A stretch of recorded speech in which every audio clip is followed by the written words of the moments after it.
I have tried in the past and had limited success for a short time, and then would always revert back to eating the old way. You know, lots of pop, lots of hamburgers and fries and stuff like that. I went to my annual physical with Dr. Bird and did the usual array of testing, and it came back that I probably had type 2 diabetes because my glucose was quite high. Initially, there was some diabetic education and he needed some medication to get his blood sugar down.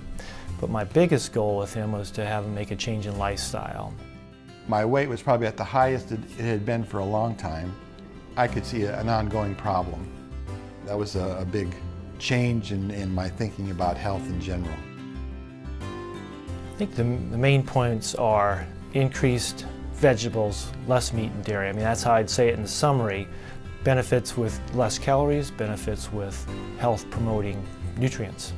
Well, I think it was very important just to have a doctor kind of be promoting nutrition as a solution to a problem rather than just more medication. That really did turn on the light bulb in my head that I could make a really big change if I just changed the way I eat. So over the next year or so, I've dropped about 40 pounds.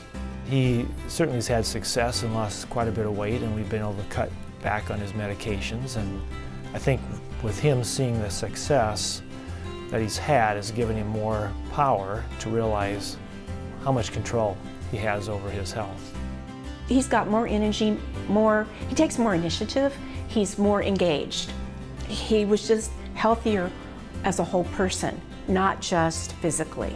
So this is not just about a diet or a physical change. This changes a whole person and the dynamics of the relationship for the better.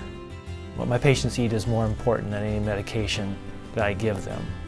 I really try to stress that you can exercise an hour a day, but if you don't change the way you eat, number one, you might not lose much weight and your health is not going to be as good as you'd like. The biggest change in my attitude was that, okay, here's not just a diet plan I'm going to do for 6 months and get to a point and then I can slowly revert back to eating my old ways with lots of red meats and sugars and pop. This is the way we're going to be eating from now on. So if we continue on this, we will see good things happen.